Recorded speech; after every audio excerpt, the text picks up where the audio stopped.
we're trying to provide an escape hatch for people as fiat collapses around us.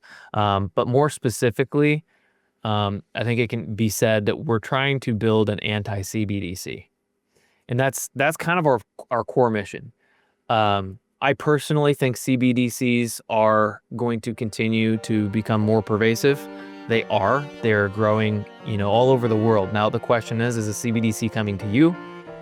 Is it coming to us here in the United States? I believe it will someday. I don't know how long that's going to be, but it could be sooner rather than later. And I want to make sure that I have a product that is prepared to withstand that storm. Bitcoin is a currency on the internet. If you don't trust any other currency, this is where you go. It's going to outperform everything. Bitcoin could eventually be worthless. Every day is a good day to buy Bitcoin. Bitcoin reached its highest price to date. Bitcoin hitting a new high. It really has reached escape velocity. There is no second best. Who cares about Bitcoin? It's the only secure database that's ever been invented. Antisocial. Bitcoin is the real deal. Stupid. Everything is bullish for Bitcoin. Immoral. It's going up forever, Laura. Fix the money, fix the world. WhiteOak is a registered investment advisor, and the opinions expressed on the show are their own and do not reflect the opinions of Basilica LLC. Joining us as a CPA, and the opinions expressed on the show are their own and do not reflect the opinions of Trusted CPA or other affiliated firms. Information presented is for educational purposes only and does not intend to make an offer or solicitation for the sale or purchase of any specific securities, investments, or investment strategies. Investments involve risk and unless otherwise stated are not guaranteed. Information expressed does not take into account your specific situation or objectives and is not intended as a recommendation appropriate for any individual. Listeners are encouraged to seek advice from a qualified tax, legal, or investment advisor to determine whether any information presented may be suitable for their specific situation. Past performance is not indicative of future performance. Any statements or opinions are subject to change without notice. Welcome to the Bitcoin for Financial Services show, the podcast where sound money meets professional services. We explore how to build the financial services industry within the principles, ethos, and values of Bitcoin.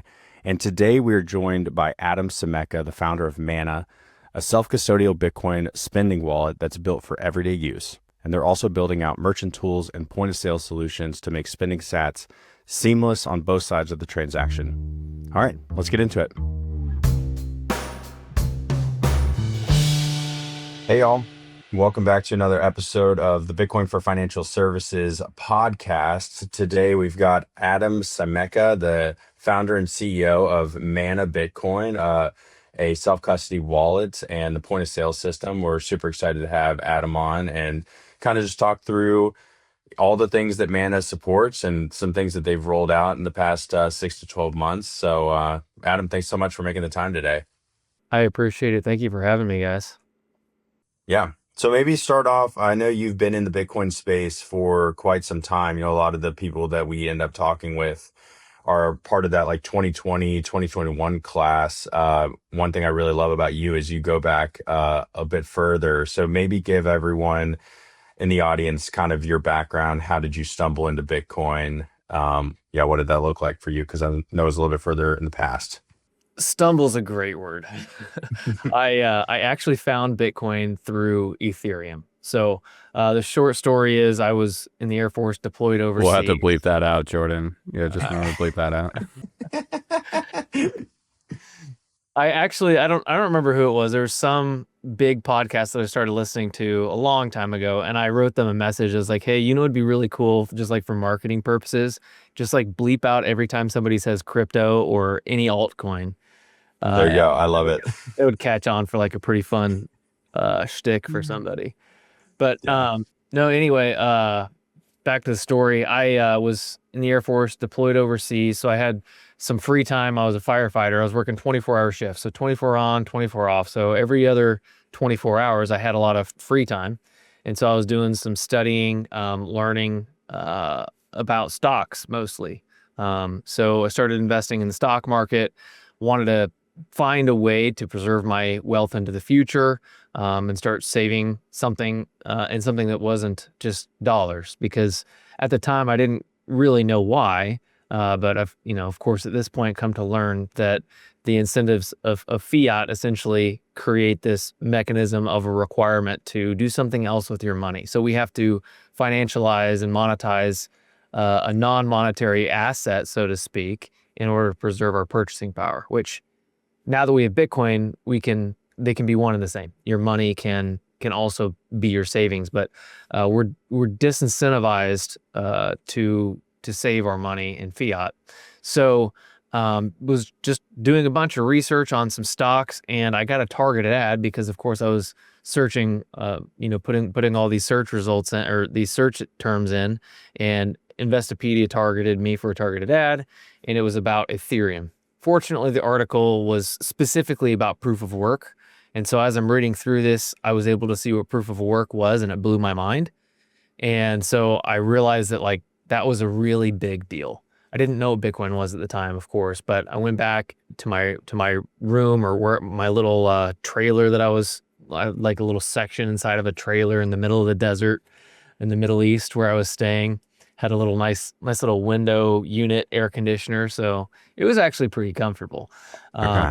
Yeah, so it wasn't too bad. But I was just doing some more research, and I decided like, hey, I need to sell all of my stocks, and I need to buy all of this new thing, right? At the time, it was just crypto to me. I didn't really quite understand, what all the differences were. But fortunately, a big part of that investment was in Bitcoin. So at least by day one, I knew that I should buy Bitcoin. Over time, I realized a lot more about the overall environment and what Bitcoin was specifically, and how it was different from Ethereum specifically, and just the overall environment of really what the technology was and what solutions it was solving, what problems it was solving. I mean, it probably took me a few years to really actually understand. In fact, I would say it was probably not even until like after the COVID era where it really fully clicked for me. I thought it did before.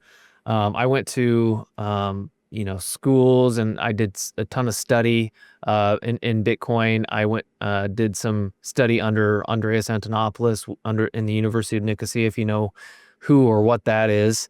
It was called a digital currency program, and basically went through Bitcoin. It was essentially mastering Bitcoin in a course form. So the purpose of it was like to come in from nothing, and by the end of it, basically being able to build Bitcoin, like create Bitcoin from the ground up with all the open source architecture that it has. And so it wasn't only technical, it was also, some idealistic as well. Some of the philosophies about Bitcoin, and really the money aspect of Bitcoin too. So it took me a few years, but I eventually figured out that Bitcoin was the signal, and everything else had insiders, basically.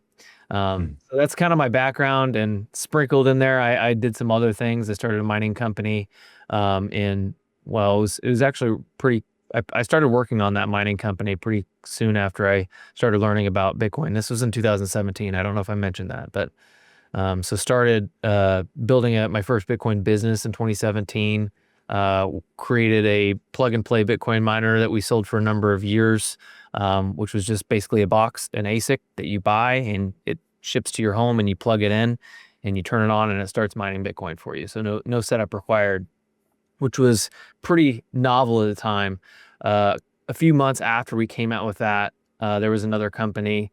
They got pretty popular, but they actually died probably. I don't know if they were still even around by the time you guys were in the space, but I'm trying to remember the name of them. It was like CoinMine, I think is what it was.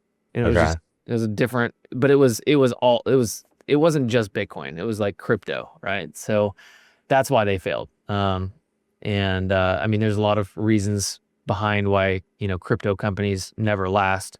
I don't know how far you want to go down that rabbit hole today, but just to finish up my background, I kind of just continued on that path for a while, and then most recently, it's been a little over a year and a half ago, I started working on Mana, which of course is a self-custodial Bitcoin payments app with the wallet function as well as point of sale, and also has some other pretty cool features as well. But my theme has basically been taking Bitcoin, making it palatable for the average person, even the no coiner, right? So going and creating products that you don't necessarily need to understand Bitcoin in order to start dipping your toe into the water, and building them in such a way that you don't really necessarily have to compromise. And that's a big deal for me, because as I'm building Mana, there's a lot of other options out there that are easy They work well, behind the scenes. They're very reliable to a degree. But with the caveat is, there's sometimes some sacrifice or some compromises that are made.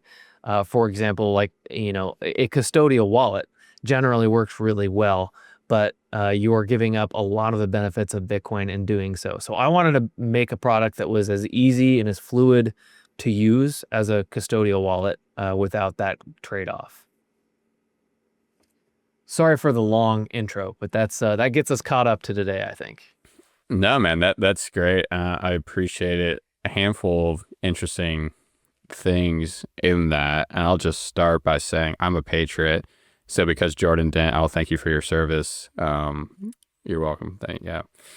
And I do think this is an interesting thread I've kind of noticed is as I've talked to more service members in the Bitcoin community, and if anybody has seen some content on this, I'd be definitely interested in checking it out. But I'm always curious on how people come to Bitcoin, and I think service members specifically kind of have this innate sense where it's like, maybe don't trust these guys, or this fiat slop is just slop. So I think that's interesting. And then the targeted ad, for Ethereum, I think that's also interesting because that's almost a meme in itself. Bitcoin doesn't have a marketing department. Nobody should be pushing you things. It's a grassroots movement. You got to come to it yourself as opposed to it, coming to you unless you're getting orange pilled by a good friend, in which case they are a good friend. But specifically when it comes to Mana, I'm excited to get into like this non-custodial aspect of things because as we're talking to other advisors, CPAs, the whole works. Like there's a lot of legalese that go into, what kind of products you can offer your clients. And, is this custodial? Do you have certain responsibilities and obligations because it is custodial? How do you guys facilitate that framework? Yeah, so there are a lot of services out there, especially exchanges. That's probably the main one people have exposure to just because a lot of people get their Bitcoin from buying it through an exchange.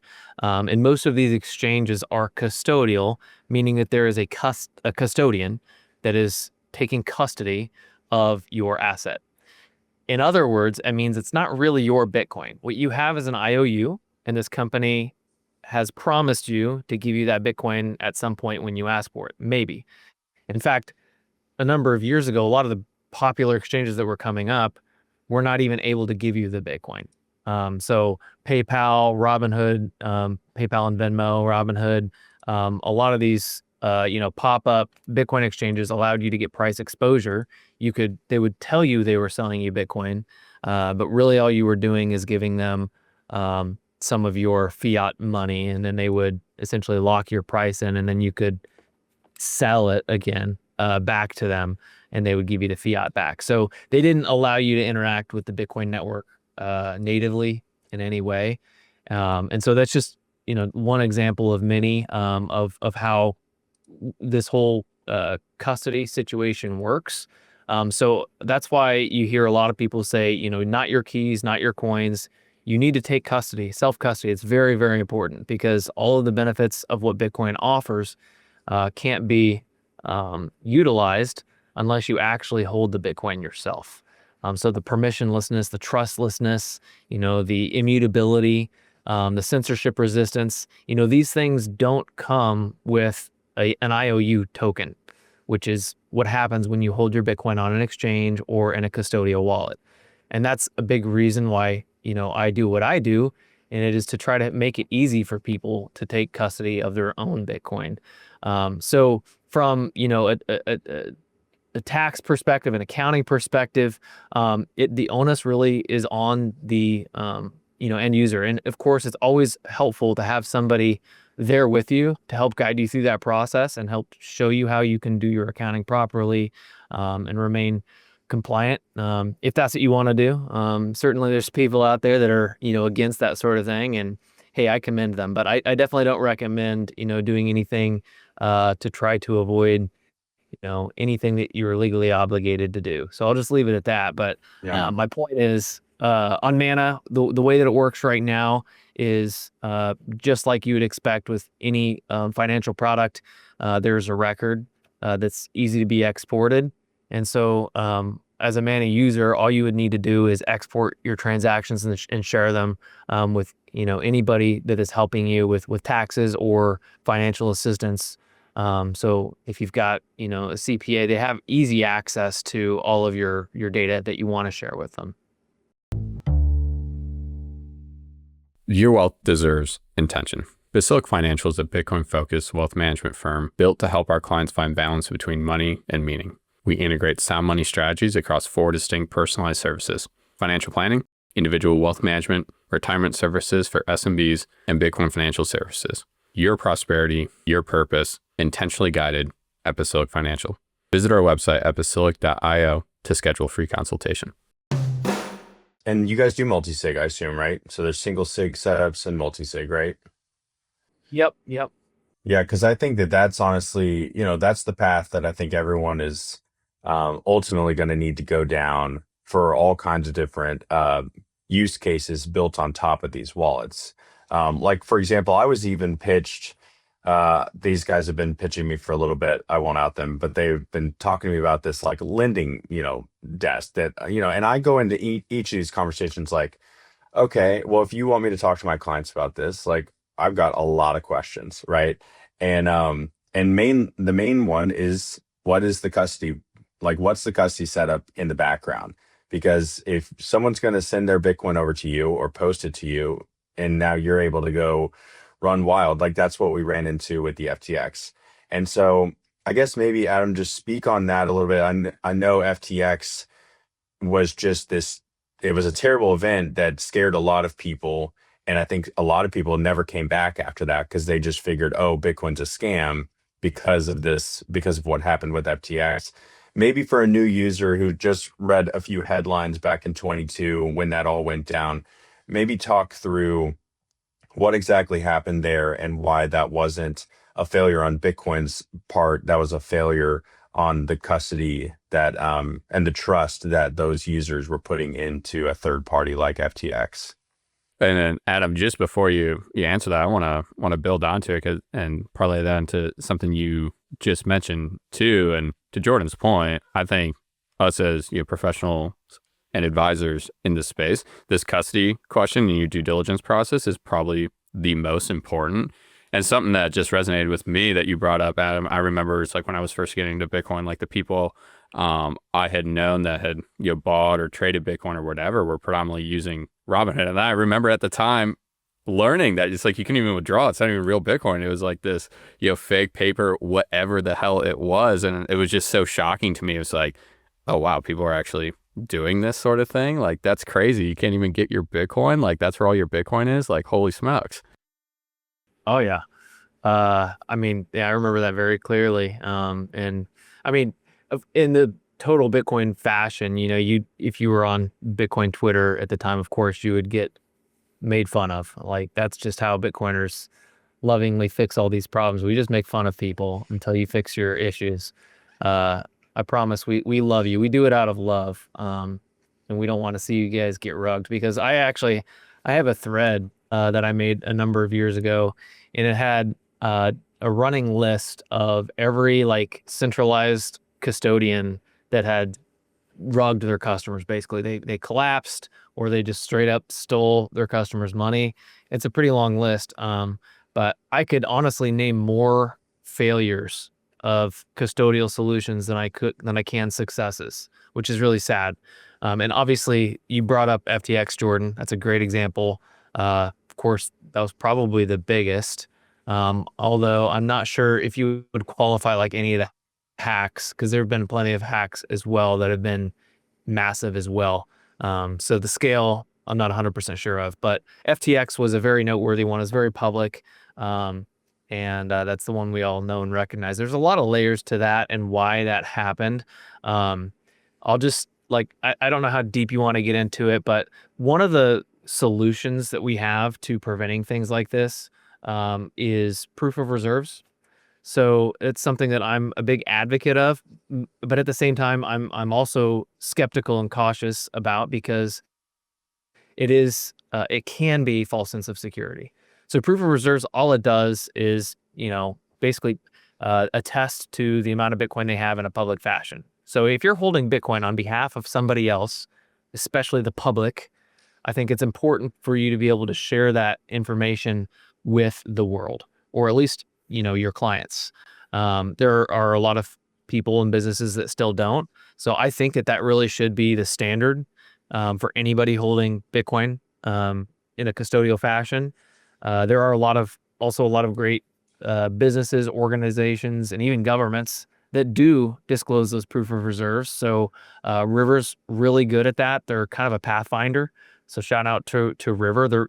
They've built a lot of technology that has made that easy, and they've made it available for other people to use as well. So lots of credit to those guys. You've got El Salvador, a country that is publicly disclosing their Bitcoin holdings. You can go, anybody can audit their treasury, their Bitcoin treasury at any moment. You have Tether, which, that's kind of a little bit of a tangent subject, but they're holding Bitcoin and they're also publicly disclosing that. So it's really not hard to do, in my opinion, for the trade-off. It's not much of a trade-off, and I think everybody should do it. Rewinding a little bit more, Jordan, you were asking about multi-sig, and I don't know if you've said these words, but it sounded like you were maybe insinuating or implying some degree of collaborative custody. So collaborative custody would be a multi-sig setup where a third party, holds one of your keys. So real quick to break that down, just in case there's anybody listening that doesn't know what multi-sig is just an arrangement of the keys that you hold to access your Bitcoin, where you have more than one signature. Now, multi-sig could be with yourself. You could have more than one key with yourself. You could have multi-sig in an organization where, certain key players in the business or organization have a key. And it's kind of like, I think of like the nuclear launch codes, right? So you've got these nuclear launch codes that are distributed among all these military generals and the president and everybody. And the correct amount of keys have to be inserted and turned at the same time in order for the nuke to launch, right? So it's kind of like that, where you can't actually send a Bitcoin transaction unless you get approval from everybody, a minimum quorum of the people that you have predefined. So it is fairly customizable in how you do multi-sig. But again, keep in mind, there's a total number of keys and then a minimum quorum. So you could have a 2 of 2 multi-sig, which just means there's 2 keys and it requires 2 signatures, one signature from each key in order to send a transaction. You could do a 2 of 3. You could do a 3 of 5. I mean, there's really not any limit. Although you don't want to get too carried away, because the more complicated you make it, the harder it's going to be to spend that Bitcoin. And if something happens, that Bitcoin could get locked away forever. So just keep that in mind. It's not a beginner setup, I don't think, in my opinion, unless you have a third party involved. And so there are a lot of good services out there that can do collaborative custody, which I think is good for some people. I don't recommend it for everybody, just because there are trade-offs. The main trade-off being you are giving up your privacy pretty much entirely. So if you have a collaborative custody setup, just understand that whoever the third party is on the other end of that, they're going to be able to see all of the activity on that wallet. So again, I just want to make sure that it's clear that it's not like a silver bullet, but it is a good solution for people that want to be able to have kind of a better, more of a handheld experience. And if you have somebody who's very well experienced and knowledgeable in the Bitcoin space, one of these companies or an advisor that is able to join you on that journey and you trust, and you're okay with giving up that privacy, then it's a great option, because they're able to help you with, the tracking of all of the financials and everything like that. So yeah. And I think the other thing, we say keys. I think maybe let's go down that path just to touch, just to kind of say exactly what it is, right? Because it's not exactly like a key like you used to, put into your Toyota Camry, right? It's, I guess, maybe Adam, talk through the different devices that have a key stored on them and what that technically looks like. So a key, in very simple terms, is basically a password, right? You have, in Bitcoin, you have public keys and you have private keys, and you need a public key and a private key in order to spend the Bitcoin. The public key can be shared with other people, and that's part of what would be required to receive a transaction. But it's not something that you would want to just disclose to the whole world all at once. You still want to keep both keys relatively private to a degree, unless you have a reason not to. So an example of this would be El Salvador providing its public wallet address to the world. They made that decision to do so. And the alternative example would be like Strategy. Right now, they don't publicly disclose their address or their addresses. And so as an individual, most people don't have a reason to share, that level of information with the world. I don't want everybody to know how much Bitcoin I have. So I'm not out there sharing all of my public keys with everybody.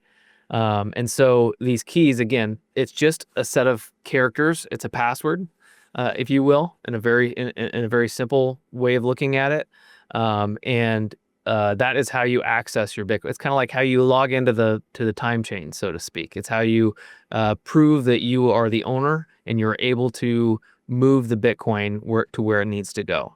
And it's stored on a device, right? So when you actually go like spend that Bitcoin, you're physically picking up a device, right? And then you're either using a SIM card into your computer or you're plugging it into with a cord, and that is basically signing it from us. And that's the whole thing with the cold storage, I guess, versus the hot wallet as well, which we could go down that path as well. Yeah, so let's talk about the different ways that you can store or manage a key. So really the standard, the best way to hold a key is offline, meaning that your keys are not on a device that touches the internet. That would be what we call cold storage, right? So this would be like you buy a hardware wallet, or it's kind of what we call them. I don't think hardware wallet is actually a good term for most of these devices. I agree. It's a huge misnomer. That frustrates me. It's a misnomer. What it is they're usually key wallets, right? So it holds your key, but it doesn't hold the Bitcoin. It's not a wallet itself. It's not a Bitcoin wallet, right? Most of these, some of them have Bitcoin wallets built in, but for the most part, these devices are not actually wallets, at least not for the Bitcoin. They just hold the keys and allow you to sign transactions. So when I have the opportunity to, I typically just refer to them as signers or signing devices. I think that's a much more appropriate term for what these cold storage devices are. But you don't actually even need to keep your key on the devices. So there's another method that would allow you to keep your key offline. And some people have created like QR codes that they can scan. This would be how something like the seed signer would work. So seed signer is what's called stateless. Stateless just means it doesn't store the memory of the key inside the physical memory of the device. So if somebody steals the device, there's literally no way they can extract your key. Now, obviously, there are trade-offs with everything you do, and so you still have to have the key in an accessible format. So either you would have to enter the key in the device, or you could scan one of these QR codes. But at any rate, you would have a key either most of the time written down in a 12-word, what's called a BIP39 mnemonic seed phrase. It's just 12 or 24 words sometimes. It's just a series of random words that actually decrypt your key, which is just an unreadable set of characters. So BIP39 was a standard that was put in place to make your key human readable. So you can actually, say it, you can speak it, you can see it, you can read it, because if it's just completely random characters and numbers, it's a lot more hard to work with. So either you have a BIP39 seed phrase, or you have that in a QR form. And so there are a lot of devices that can do that stateless. I know Seed Signer, of course, that's really all it does. It doesn't ever store your key. There's Blockstream Jade that can also operate in a stateless fashion. I think the new Cold Card Q, I think that can also do stateless with scanning because it's got a camera on it now. Yeah. There's a number of them. But my point is you don't even have to have it on the device if you don't want to. I would say a very popular method of key storage is on the physical device where you're keeping the key in the memory of the device. But some people advocate against that. You can also keep a key on your phone. Like this can be a signer. It can also hold the software for the wallet, and that would be what we would call a hot wallet. So Mana is a hot wallet because your keys are on the phone, and it is not as secure as cold storage because it is only as secure as the device in which the keys are on. So if you want ultimate total security, maybe you've got a lot of Bitcoin you need to keep safe. The best and most secure way of doing that is in cold storage, meaning your key has not been seen by a device that touches the internet. So you can even have paper wallets. I guess we'll just wrap up with that real quick. If you're a financial professional working with Bitcoin, you know the pain of messy CSVs, broken cost basis, and accounting tools that were never built for this asset. Bitmint fixes that. Bitmint is the Bitcoin native accounting platform built for CPAs, bookkeepers, advisors, miners, and serious Bitcoin investors. You get clean Bitcoin bank statements, reliable cost basis tracking, full reporting, and fiat integration through Plaid. No crypto talk, no workarounds, just proper accounting for the hardest money on earth. Create a free account or book a demo at bitmint.co today. Well, I think it's helpful because, I think a lot of the time, if you've been in the Bitcoin space, if you've handled these signing devices and you've configured wallets, you kind of, at least in my head, I kind of assume, everyone's done this, everyone knows what we're talking about. And so I know it feels a little elementary to kind of go back and walk through some of that, but I think it's important. I don't know if Wyatt and I have actually gone down that path with any of our guests in the first 8 episodes. So I appreciate you doing that, Adam. Yeah, absolutely. I'll also just say, this is kind of a unique time. If anybody's watching this, in, let's just say 30 years from now, I'm pretty sure this won't be useful to them because I don't actually think that normal average people are going to be using layer 1 in 30 years. At least not directly. It'll be, I think, indirect just because layer 1 can't support planet Earth. It just can't mathematically. So with that said, that's a big part of, how we're building Mana as well. Because we have, a higher layer, like a layer 2, and you could even consider Mana a layer 3 because it's interoperable between different layers. It's kind of built on top of Lightning and Liquid and Bitcoin. But it allows you to, and that's why we have it on the phone. It's simply just because that's the easiest way to do it and with the least amount of trade-offs, I think, in my opinion. And the purpose of it is to be a spending wallet. Now, we talked about the misnomer earlier, Wyatt, with these wallets. Now, Mana, I think, is actually what we would think of when we think of a wallet. It's like the billfold that you carry around on you. Maybe it's your purse, whatever. But it is a spending mechanism, right? It's not necessarily to replace your retirement. That's not where you put your retirement savings, in my opinion. It would work for that, and people use it for it, but it's not the best use case for Mana. So again, right now we have the benefit and the luxury to use layer 1 fairly easily. Fees are pretty low, and we all have access to it. And so my general recommendation is if you've got a lot of Bitcoin you want to store securely for a long time, I definitely want to probably put that in cold storage. So yeah, just kind of the different mechanisms and ways of using and storing Bitcoin. Yeah. Go ahead, Wyatt. Yeah, a couple things on that, Adam. So one, maybe we talk about the secure element with phones and hot wallets and why that's important. And then 2, you kind of brought up the future. One of the things I get excited about with these non-custodial collaborative custody technologies that we thank you for developing is specifically the types of financial products that can be built with that kind of core infrastructure and technology. And one that comes to mind instantly is lending. I'm seeing a lot more lending products kind of utilize this setup. So have you kind of thought, the second part of the question, have you thought in the future, what this kind of technology facilitates in terms of financial products and services? Yes, I have. In fact, from day one, and I don't want to disappoint anybody just because it sounds like you guys, are, have a particular stance on this, and so do I. But I think I might have a different one than you guys do. Let's hear it. We love controversy on the podcast. Yeah. So a big part of why I built Mana and why the team behind me is building Mana alongside me is, we're trying to provide an escape hatch for people as fiat collapses around us. But more specifically, I think it can be said that we're trying to build an anti-CBDC, and that's kind of our core mission. I personally think CBDCs are going to continue to become more pervasive. They are. I mean, that's an objective take. They're growing, all over the world. Now, the question is a CBDC coming to you?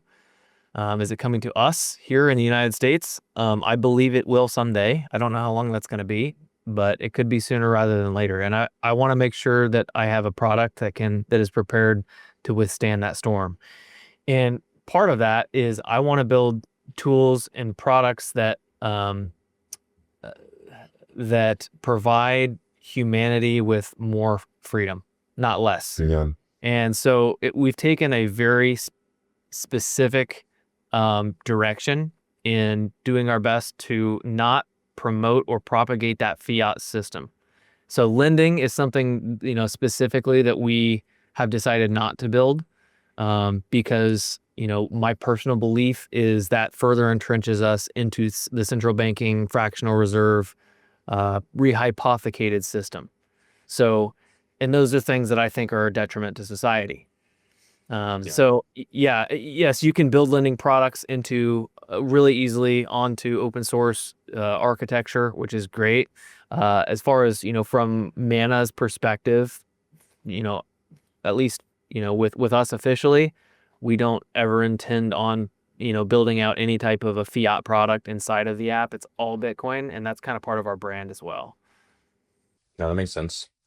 Yeah, and I think the lending it'll be interesting to see how it all plays out. I mean, right now, again, we're getting pitched on a bunch of different products, and most of them I'm saying, I can't wrap my head around how you guys, like, for example, one comes to me that's like, oh, we can do it at a lower interest rate.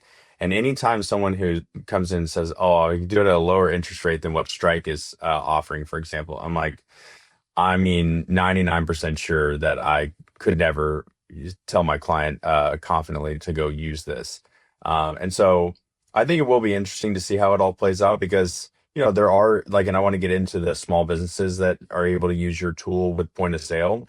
But there is mismatch, I guess, if I was to try to steel man it between cash flow coming in the door and cash flow going out the door. And so even, a line of credit for a small business makes a lot of sense, for very short-term cash needs. But I totally understand your guys' stance of that's just not us. There's products out there that you can go to utilize that solve that problem. That's not Mana. I guess if we wanted to pivot maybe over to the point of sale, there's all kinds of hubbub in the Bitcoin space right now about this whole treasury versus payments. I think it's probably both, but I'm sure you guys both saw the controversy that happened, I guess, earlier this week when the Saylor Danny Knowles podcast was released. I guess, Adam, I assume you have some strong opinions about kind of that exchange and what was kind of spoken there. So maybe give us your spicy take there, and then I'd love for us to kind of go down the path of Bitcoin payments and how you all are supporting small business owners that are onboarding there. Sure, I'll get into the Saylor Danny thing here in just a second, but I wanted to recap on something just a moment ago that we were talking about how Mana has taken the specific direction of not incorporating fiat products. Honestly, one of the biggest reasons for that is simply regulation and requirements and compliance. Once you touch fiat, you have to have all sorts of licenses and all sorts of different certifications for the compliance side of things. So it's also just not practical for us at our size to even incorporate that. So I didn't want that to go unsaid. So let's get back to the question. The one that everybody's wanting to hear, my opinion on Saylor and Danny. Of course, there is a infamous interview between Danny Knowles and Michael Saylor on what Bitcoin did. So my opinion on that is before I roast Saylor, so to speak, I'll just say I love Michael Saylor, probably more than, a lot of people around me. I mean, people are just generally either, for him or they're critics of him.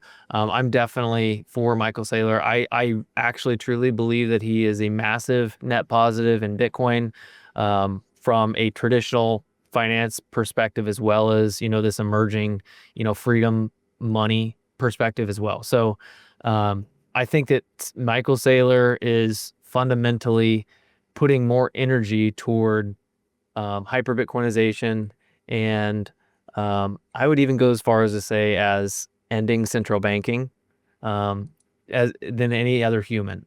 So that's my argument against, the hardcore, diehard Bitcoiners that say, Saylor's just building these fiat products and making the fiat world stronger, and taking away people's sovereignty by offering these securities. Here's all I'll say to that.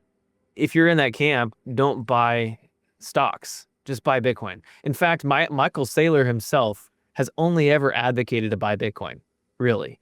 I mean, he's never said to buy his stock over Bitcoin, not once. So just keep that in mind. Like, I think he's actually a good guy. I don't think he's against the Bitcoiners. With that said, all those compliments, I do think that he could have handled the situation in the interview a little bit better. I did not like his response personally. I will say we are all human. I have certainly also had my fair share of exchanges that I wish had gone a little bit differently from my side. And I think he just had a moment. That's what I'm interpreting this as. He just had a moment of being human. And I think a question was asked that struck a nerve, and it was a very simple, I think, honest question from Danny. I don't think he deserved the lashing that he got. I'm glad they kind of were able to resolve it. I've also seen a lot of criticism on the Danny side as well, and I've been sticking up for Danny online just because, people are saying he's been a pushover, to put it lightly, in the PG version for this show. But yeah, I think it's, unfortunate that we had an interviewer go into somebody else's home and people are criticizing him for not being, pushing back harder on Michael Saylor. I don't think that's right. I think he handled it well. I think Danny was very respectful, and apologetic, which I think is actually pretty important to find common ground in people. You have to be a little bit empathetic to the other side of the other side of the argument, I guess, in this case. So, well, and Adam, just for the audience, why don't we get some background, like the specific question and response? Yeah, so as best as I can remember, I only watched it once, but Danny Knowles was basically asking a question of, why would anybody invest in some of these other Bitcoin treasury companies? What is the reason, basically? And I think that it was, like I said, an honest question. And I think Michael Saylor took it as him criticizing these treasury companies and saying, I think Michael Saylor heard these other treasury companies shouldn't exist.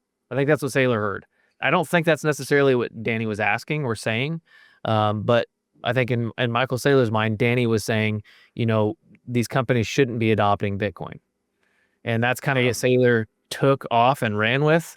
And he's like, why are you criticizing Bitcoin companies? You should be criticizing, companies that aren't buying Bitcoin, which I agree with. I actually think both sides were right in what they were saying.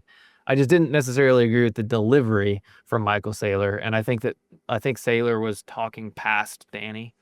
Yeah. So. And the big thing too was that I think Danny was just making the point, that you've got to choose where to put your money, right? So you're going to put it in Bitcoin, or you're going to put it in one of these treasury companies.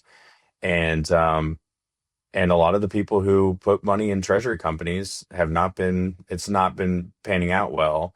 And then when Saylor said, when he was like, we don't compete against each other, I mean, I was like, well, of course you do, because an investor is looking down a list of all these treasury companies to try to say, and I think it's a bit shitcoin like behavior, because they're chasing what they believe to be our potential higher returns than what Bitcoin would provide.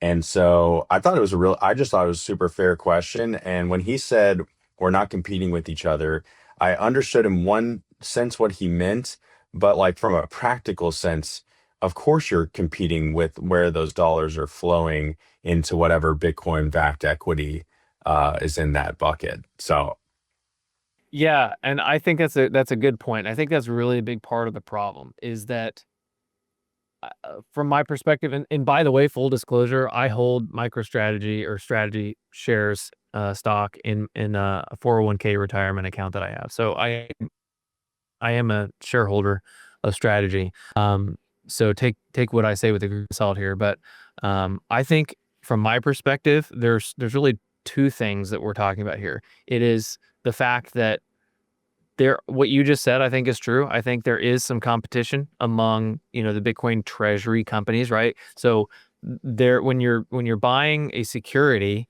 and your goal is to essentially buy Bitcoin, maybe you can't buy real Bitcoin, but there's a large number of people who want Bitcoin exposure or think they're, buying some form of Bitcoin, right? There's a specific category of that type of security. And I think that there's competition and who's going to be able to do that best and who's going to be able to attract the most capital. So I do think that that's true.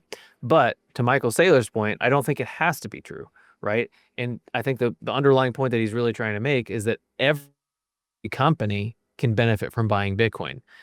Now, I think it's up for argument whether or not these securitized Bitcoin companies, if there needs to be more than one, or if there is, where is the line drawn in the competition? And when I say securitized Bitcoin, I just mean I think there's a group of people that, like I mentioned, their goal is to buy Bitcoin. They can only buy a security, right? Or it's the best method for them to get exposure. And so in their mind, they're buying Bitcoin, but instead of buying, real Bitcoin, in cold storage, so to speak, you're buying a security like strategy. And so I think there is a lot of overlap, right? And I think, honestly, the biggest tell of that was when we saw a lot of these Bitcoin treasury companies kind of take a nosedive. What happened in the altcoin space? And this kind of goes back to what you were talking about, Jordan. Alt season, so to speak, took off, right? So the treasury companies started going down and the altcoins started going up. So it's just this group of people that are essentially gambling and chasing those fast gains. And that's kind of what I saw. And that is my impression. It is that this group of people went from buying these Bitcoin treasury companies and propping them up and even front running the IPOs and rotating into altcoins. It's the same game, in my opinion. I think this is really a big part of why Saylor might have been a little bit more on edge is because, and this was actually brought up in the interview as well, but the fact that the stock price has gone down isn't necessarily reflective of the performance of these underlying companies, right?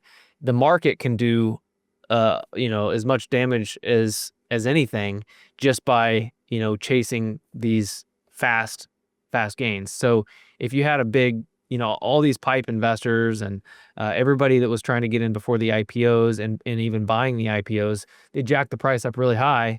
They got what they wanted, and they're tourists, so they're just here for a quick gain, and then they're out, and then they're moving on to whatever other investment or altcoin they're wanting. And so, I think that was a big part of the problem. I think that that's probably a big part of why Michael Saylor was a little bit unnerved during this interview.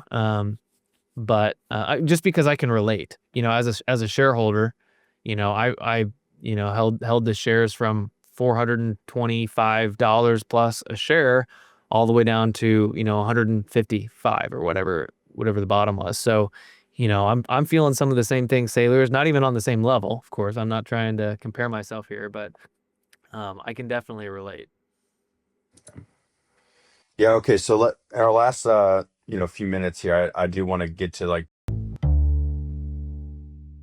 This episode is brought to you by Satoshi Pacioli, a full-service accounting and tax firm built for the Bitcoin economy. If you run a Bitcoin business, mine Bitcoin, or invest in it, you need advisors who actually understand how this industry works. Satoshi Pacioli handles bookkeeping, financial reporting, tax compliance, and strategic planning for Bitcoin-focused companies and individuals. They speak the language of Bitcoiners and help you stay compliant while building for the long term. To learn more or book a consultation, visit satoshipacioli.com.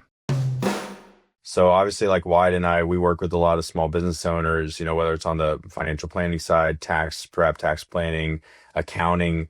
There's some different options that are popping up, whether, it's a Square user or maybe they're an invoicing company. So ZapRight makes a lot of sense. I would be curious, just speaking to advisors on this show, like what's the value prop with the point of sale software that Mana has put out, and what are you all seeing from the adoption of that, the users? Like, what's kind of the target market that you guys are going after to adopt the point of sale side of Mana? Yeah, so a lot of people ask me the question, how do I buy Bitcoin, or how do I get Bitcoin? And my answer a lot of times to these people is, well, how do you get money? Because Bitcoin is money. And so people have this mindset that Bitcoin's like this other type of asset, that it's not money. And so they feel like they have to take what they understand as money and buy this thing, which, for a lot of people, that's a good way of explaining a great way of accumulating and acquiring Bitcoin. But if Bitcoin is fundamentally money, you can get it the same ways you can get what you think is money, which is fiat currency. I don't necessarily qualify fiat currency as money. I don't think it fits the definition personally, but I do think Bitcoin is money. And so in people's mind, that helps them frame, how to acquire Bitcoin, right? You don't have to go to an exchange. You don't have to give them your fiat dollars or whatever currency you're using to get Bitcoin. You can earn it, right? You can trade for it for any way you get dollars. So for example, I have a full-time job. I go to work for an employer and they give me a paycheck. That is one way to get Bitcoin, right? As long as the person that you are delivering a service or your labor to or a product to is willing to give you Bitcoin, that is a great way to get Bitcoin. In fact, I think it's probably the best way to acquire Bitcoin because it is a lot more private. It is essentially allows you to participate in Bitcoin in the ways that we were talking about earlier, where you have all those assurances that Bitcoin provides because you can accept real Bitcoin and not an IOU.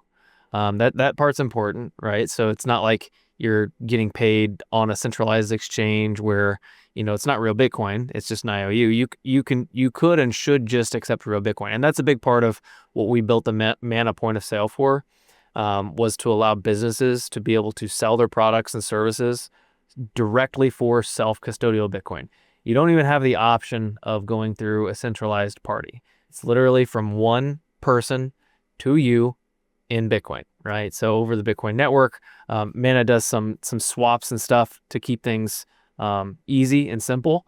But ultimately what you end up with is the ability to interact with Bitcoin with keys that you hold, which is the important part. So there are a lot of other companies, like you mentioned, ZapRight. They do a great job. Square. We're not the only ones providing this service, but there is, some differentiation between, of course, what all of us are offering. Square, for example, that is not an option that you can use if you're locked outside of the banking system. You've got to have a bank account, for example, to use Square. Square is not available outside of the United States, so that's another reason why you might need to use something else. BTC Pay Server also has some wonderful, great options too, and it's all just a little bit of a different approach. I think Mana is, in my opinion, by far, like exponentially easier and quicker to set up than any other option that is self-custodial. In fact, I did a demo in Las Vegas at the Bitcoin conference and showed how in 60 seconds you can have this fully set up as like a barber that wants to take Bitcoin for payment. So if anybody's curious, it's pinned on my X profile right now. But you can, if you're a barber, you're a restaurant, a food truck, food trailer, whatever, you're selling knickknacks, you're at a farmer's market selling whatever products you have or offer, you can spin up a Mana Bitcoin point of sale system in 60 seconds and start accepting Bitcoin payments on the spot. No ID, no name, not even an email address, no phone number, none of that, no personal data collected whatsoever. And that makes it really fast and easy as well. But more importantly, it doesn't block anybody out. No, I love that. And it's on-chain Bitcoin as well as Lightning layer as well, if someone wanted to pay in Lightning at a farmer's market, for example. Yeah, so if you're running a Mana point of sale, you can accept Bitcoin through any of the major protocols. So we often talk about layer 1 Bitcoin and Lightning. Those are probably the two main ones that we use as payments. But there are a lot of other protocols that are emerging as well. Like eCash, for example, is becoming popular, which is essentially kind of built on top of Lightning. It's like I would say it's kind of like a layer 3, depending on which protocol we're referring to. There's a lot of different methods. Spark is getting pretty popular. That's from LightSpark. There is what else is there? I mean, Liquid is another popular protocol, which is actually where our app basically lives. It's basically a Liquid wallet with interoperability with everything else. So the important part for Mana, if you're interested in Mana, is that you don't need to know about any of these protocols. They just work automatically, right? So if you're a vendor, if you just want to use the wallet, whatever, you don't have to worry about, can I connect to this type of Bitcoin? If it's Bitcoin, it works. I love it. All right, man. Well, this has been great. I'm glad that we kind of covered a lot of just like basic stuff. I think that your background of running the meetup in Kansas City and you're just being in the space for as long as you have been, I think it's just good background, and it speaks well to newcomers, which is one of the big parts of our audience. So, Adam, I guess the only thing that's left on my side is if someone wants to use Mana, what's the best way to go about doing that? Well, fortunately, there's really not a long answer to that. You can just download the app on either the App Store on Apple or the Google Play Store. Right now, those are the two places where our app lives. And you just hit the button that says create a wallet, and you can have a wallet running in seconds. And then it automatically creates everything needed for the shop as well. And you can just add products, items, or services if you want, if you're a business. And I'll also say, from a financial advisor perspective, if I could, have the, opportunity to advise the advisors, I would just say it's a great idea to recommend people acquire Bitcoin through this method, just because it is one of the most freedom-preserving methods of using Bitcoin, providing a service in the local economy, and even spending Bitcoin. I think that's important too, to grow the Bitcoin economy and help build out the infrastructure that comes back to my original purpose, and that is to give people an alternative to CBDCs as they come. So that's what I'll say. I'll leave it at that. Love it, man. Well, and it's an amazing mission to try to fight back against the CBDC, onslaught. I think will come in our lifetime. So we're appreciative of folks like you building that kind of technology. And one of the things I want to emphasize that you just pointed out there, Adam, is that I think in an advisor seat, and you want to start talking about Bitcoin, one of the best ways you can convey confidence to your clients is to accept Bitcoin as payment, and show them, be a proof point, maybe be their first interaction where they're actually, interacting with the blockchain or Bitcoin as a medium of exchange. And I think that's super, paramount role for us as well. And it's great getting to know you, Adam, and Mana more, and keep on building, man. We need more stuff like this, and appreciate you coming on the pod. Thank you very much. The pleasure was all mine. Appreciate talking with you guys. Thanks for having me. Yeah. All right. Thanks, Adam. All right. We'll talk to you soon. Take care.